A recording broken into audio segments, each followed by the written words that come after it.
Bonjour et bienvenue dans Le Monde devant soi, le rendez-vous géopolitique de Slate. Je suis Hélène Decomer, rédactrice en chef de Slate et je suis en compagnie de Jean-Marie Colombani, cofondateur du site. Bonjour Jean-Marie. Bonjour Hélène. Et d'Alain Frachon, éditorialiste au Monde et spécialiste des questions internationales. Salut Alain. Salut Hélène. Commence-t-on à entrevoir la fin de la guerre en Ukraine? Et si oui, sous quelles conditions? En fin de semaine dernière, les États-Unis ont présenté un projet de plan de paix pour l'Ukraine en 28 points qui a fuité dans la presse. Il reprenait toutes les exigences de la Russie, au point de se demander s'il ne s'agissait pas d'un copier-coller émanant du Kremlin. Ce plan a depuis été largement remanié sur intervention des Européens et des Ukrainiens pour aboutir à un texte plus équilibré en 19 points. Mais à présent, on ne sait pas s'il va convenir à Vladimir Poutine. Et au milieu de tout ça, a fuité également la teneur d'un échange téléphonique confidentiel entre Steve Witkoff, émissaire spécial de Donald Trump, et Yuri Utchakov, conseiller diplomatique de Vladimir Poutine, sur la meilleure façon de faire adopter le plan à leurs patrons respectifs. Ce coup de fil date du 14 octobre, il s'agissait donc encore du plan initial de Trump, pas de celui amendé. Alors, Jean-Marie, Alain, je vous propose de commencer par cette histoire de plan de paix de Donald Trump, qui était donc en 28 points, qui est devenu en 19. D'où sort-il? Est-ce qu'on s'y attendait? Qu'est-ce qu'il y avait dedans? Et qu'est-ce qu'il en reste maintenant? Ce que je voudrais souligner d'entrée de jeu, c'est qu'il y a dans ces affaires, dans cette situation, deux invariants. L'invariant numéro 1, ce sont les buts de guerre de Vladimir Poutine. Ça n'a pas changé et ça ne changera pas. Et les buts de guerre de Vladimir Poutine, c'est la prise de contrôle de l'Ukraine par la Russie et c'est de chasser Zelensky, le pouvoir ukrainien, et c'est de le remplacer par un pouvoir pro-russe avec tout ce qui va avec, c'est-à-dire l'enseignement du russe, la cession d'un certain nombre de territoires qui sont pour le moment occupés par l'armée russe, mais que Poutine voudra annexer rapidement, ainsi de suite. Donc le premier invariant, c'est pas la peine d'essayer de chercher une inflexion ou une autre dans l'attitude de Vladimir Poutine. De toute façon, il va continuer de poursuivre ce but-là sans hésiter, sans discontinuer. Le deuxième invariant, c'est la complaisance de Donald Trump vis-à-vis de Poutine. Et ça ne va pas changer non plus. C'est-à-dire que certaines fois, Trump nous annonce des sanctions supplémentaires contre la Russie, et puis il y a un coup de fil de Poutine, et après le coup de fil de Poutine, les choses s'arrangent, ou du moins sont tout de suite atténuées de la part du pouvoir américain. Donc il y a quelque chose qui ressemble à de la complaisance, en effet, vis-à-vis de Poutine, de la part de Donald Trump, qui n'attend qu'une chose manifestement, c'est que ce conflit s'arrête et qu'on puisse revenir au business entre oligarques et entre patrons de plusieurs oligarques qui vont s'entendre sur ces sujets-là. Voilà. Alors après, il y a des événements chaque jour, chaque semaine, qui peuvent laisser penser qu'on s'approche, on peut se rapprocher un peu de la paix, ou bien on peut s'en éloigner davantage, parce que d'ailleurs, toutes les nuits, les bombardements continuent, les bombardements russes sur l'Ukraine continuent. Mais c'est un petit peu l'écume qui nous empêche de voir qu'en effet, il y a deux éléments dans cette situation qui ne vont pas changer. Et donc, Alain Frachon, finalement, cette présentation de plan par Donald Trump serait plus un coup d'épée dans l'eau qu'une réelle avancée diplomatique?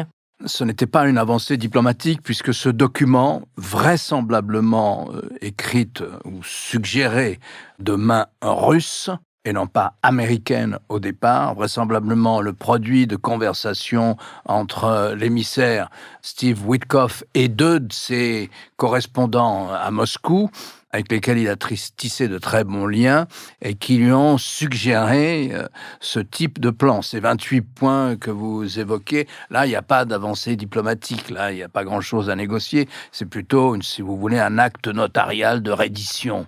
Là, je reprends ce que dit Jean-Marie, les objectifs russes, comme Vladimir Poutine le répète sans arrêt, n'ont pas changé et ils étaient à peu près satisfaits dans ces 28 points.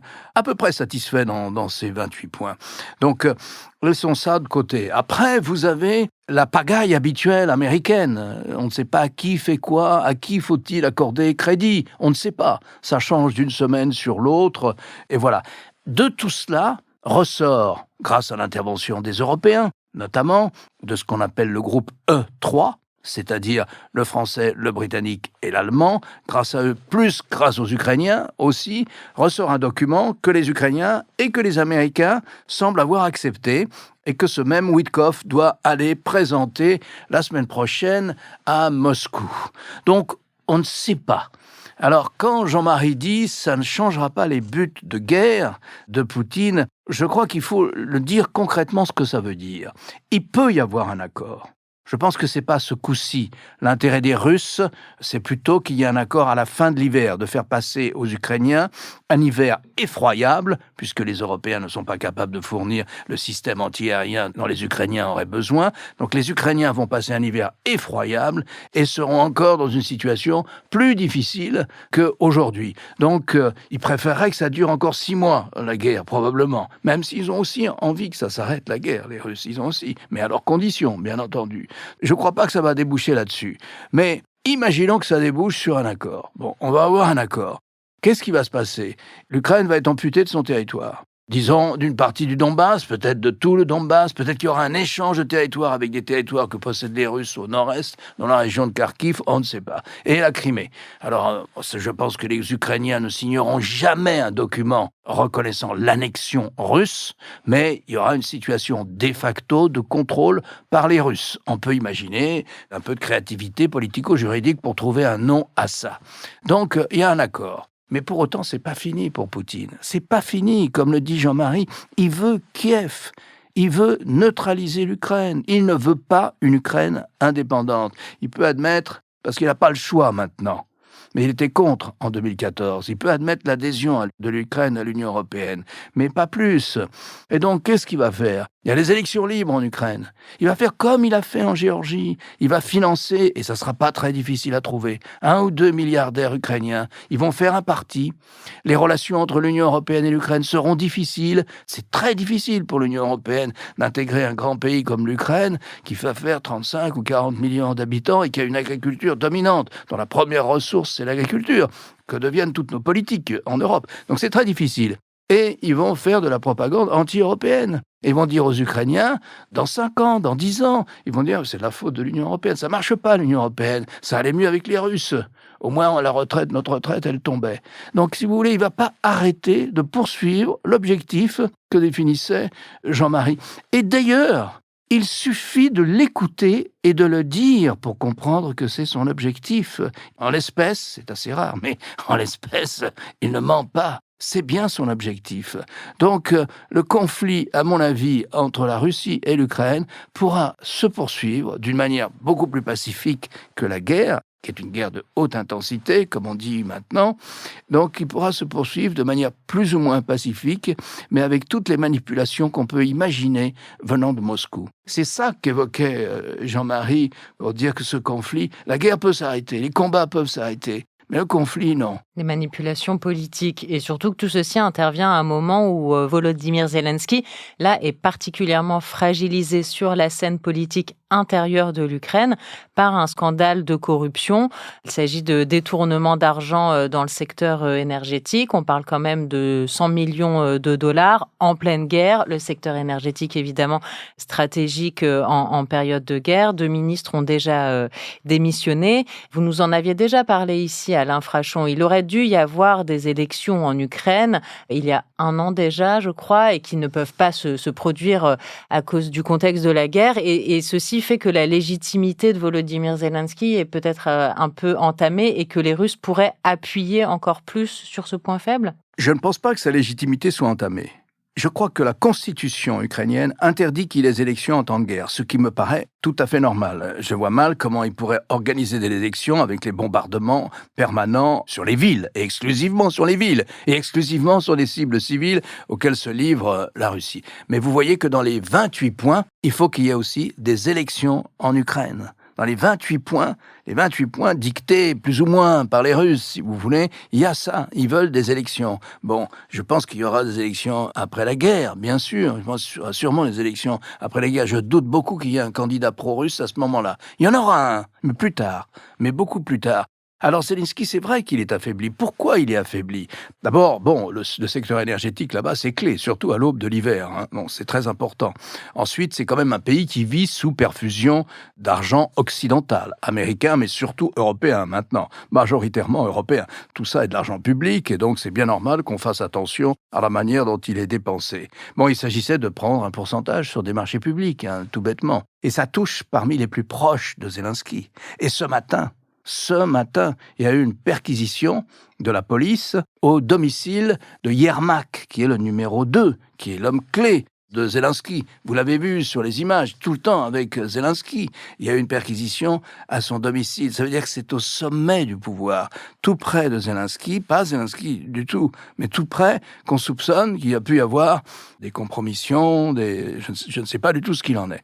Cela dit, ce genre de choses n'arrive pas à Moscou, puisque la corruption est institutionnalisée et qu'on n'imagine pas que la police ou la justice puisse enquêter sur un haut responsable du régime russe. C'est impensable. Le système fonctionne à la corruption, par la corruption et avec la corruption à Moscou, pas à Kiev, même si on est en temps de guerre. Alors Kiev, le problème aussi, c'est que dans ces discussions avec l'Union européenne, c'est un point clé.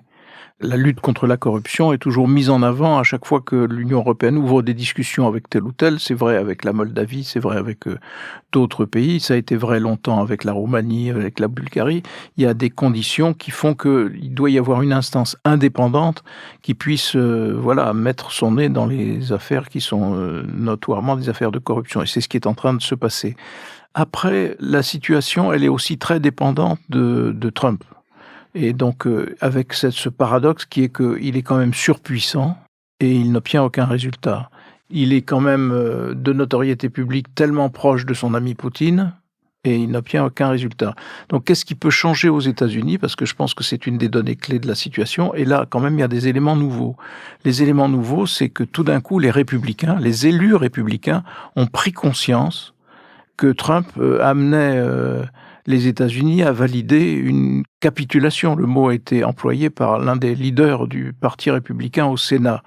Donc ce basculement des électeurs, des républicains eux-mêmes, peut quand même, à un moment ou à un autre, obliger Trump à un mouvement qu'il n'aurait pas décidé. Et donc ça va être un facteur clé. Alors pas seulement les élections qui viennent dans un an, c'est-à-dire les élections du mi-mandat, où on verra cela, mais dès maintenant. Et dès maintenant, il y a des voix républicaines qui protestent. Et puis, il y a aussi le rôle, pour le moment, incertain, voire ambigu, du secrétaire d'État, Marco Rubio, qui, lui, on ne sait plus trop où il est, alors qu'au point de départ, il est quand même pour une politique de force en secours de l'Ukraine. Et à l'appui des républicains qui font mouvement, il y a quand même l'opinion américaine.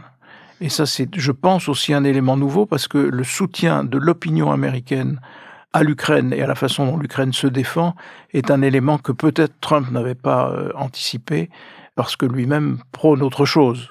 Eh bien, l'opinion américaine aujourd'hui, aux 2/3, même à un peu plus des 2/3, est favorable à une politique d'aide à l'Ukraine. Donc, ces éléments-là, est-ce que ça suffira à influencer Trump dans le bon sens ? Je n'en sais rien, mais c'est un facteur qui peut être un facteur d'évolution de la situation. Trump, vous le disiez, qui depuis le début, depuis son retour à la Maison-Blanche, agit constamment en faveur de Vladimir Poutine, même si parfois il prétend le contraire, finalement, il y revient toujours. Et c'est pour ça que je voudrais vous faire commenter ce coup de fil qui a fuité entre les deux représentants, où ça paraissait être une surprise. Enfin, c'est vrai que le ton était particulièrement amical, le champ lexical aussi, il s'agissait de parler à son boss, à son patron, mais finalement, est-ce qu'on y a vraiment appris quelque chose de nouveau de l'échange entre Yuri Yuchakov et Steve Witkoff, si ce n'est que, on avait une preuve peut-être un peu plus tangible de la parfaite entente entre Russie et États-Unis, mais est-ce que c'était une si grosse découverte que ça ? Non, je ne crois pas, je suis d'accord avec vous. C'est un très beau scoop de l'agence Bloomberg d'avoir ces conversations téléphoniques qui lui ont évidemment été glissées par un service occidental qui procède à des écoutes téléphoniques.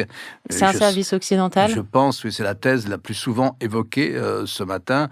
Je ne sais pas si c'est un service américain ou européen. Enfin, en tout cas, ça paraît être la source de Bloomberg. Ça ne nous apprend rien, ça ne fait que confirmer cette proximité de Witkoff avec ses interlocuteurs russes et la manière dont ils parlent l'un et l'autre, de la façon dont il faut s'adresser à Poutine et à Trump. Si vous voulez, Witkoff est un cas extraordinaire parce qu'il parle, il dit qu'il trouve que Poutine est un type formidable, qu'il a confiance en lui et qu'il est totalement convaincu par le discours russe. Il ne parle pas russe. Il n'a jamais été à Kiev. Il ne prend jamais les interprètes du département d'État. Il prend les interprètes du Kremlin. Il ne prend jamais l'avion du département d'État. Il prend son propre avion. Donc, on peut imaginer qu'il faille en diplomatie avoir des canaux de communication qui ne sont pas les canaux officiels. Mais il est revenu de Moscou totalement séduit par Vladimir Poutine, qui lui a remis un portrait qu'un peintre avait fait de Donald Trump. Il dit qu'il a été profondément touché par la sympathie manifestée par le président Poutine à l'adresse de Trump. Il ne sait pas où se trouve le Donbass. Et il l'a dit. Et donc voilà, milliardaire, promoteur immobilier, partenaire de golf, son fils est le gestionnaire du portefeuille en crypto-monnaie de Melania et de Donald Trump. On ne sait plus où on est. Et c'est ça, Witkoff. C'est ça, Witkoff. Et donc, en face de lui, en Floride, quand ils ont concocté les 28 points, quand ils ont formalisé leur accord sur ces 28 points, en Floride, il a comme partenaire le gestionnaire russe du fonds souverain russe, qui a vécu aux États-Unis parce que son père était employé par une société russe, ou je ne sais pas où. Enfin, ses parents vivaient aux États-Unis pendant une vingtaine d'années. Il a fait ses études dans les grandes universités américaines. Lui, il parle anglais couramment. Et puis l'intermédiaire, c'est les interprètes du Kremlin. Donc, si vous voulez, voilà qui est Witkoff. Je ne dis pas que ça ne peut pas marcher. Ça peut servir en diplomatie des canaux non officiels. Mais en général, le diplomate officiel est au courant. Et le système américain est construit pour ça. Vous avez le département d'État et vous avez, à côté de la Maison-Blanche, ce qu'on appelle le Conseil national de sécurité. Le conseiller national pour la sécurité qui a son équipe, qui est une équipe importante, mais que Trump a décimée. Il n'y a plus grand monde là-dedans. Et il a dit à Rubio, tu peux faire les deux jobs. Ça avait été un moment la situation de Kissinger, mais c'était Kissinger. C'était pas Mario Rubio, sénateur de Floride, si vous voulez. Alors que c'est vrai, sur la question russe, c'est très dur, c'est plutôt un faucon à l'adresse de la Russie. Mais que Marco Rubio, chef de la diplomatie américaine, chef du Conseil national de sécurité, n'était pas au courant.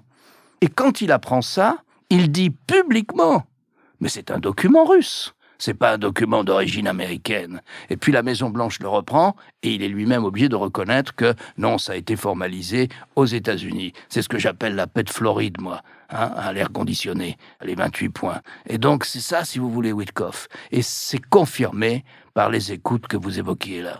Ce serait risible si c'était pas si grave. J'aimerais qu'on termine avec ce point de Vladimir Poutine qui a une nouvelle fois affirmé que la Russie n'avait pas l'intention d'attaquer l'Europe. Le climat est pourtant inverse dans plusieurs pays européens et notamment ici en France. Emmanuel Macron a quand même annoncé jeudi la mise en place d'un service national volontaire. On en a parlé ensemble, Jean-Marie Colombani, dans votre édito politique de cette semaine.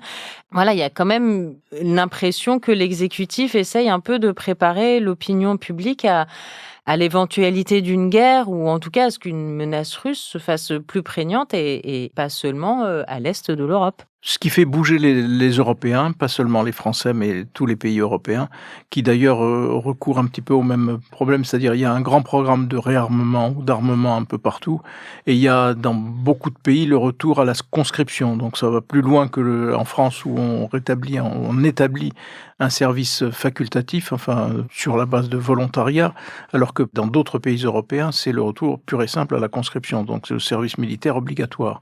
Mais le facteur déclenchant de cette politique et de cette prise de conscience, c'est la réflexion des Européens sur l'attitude américaine.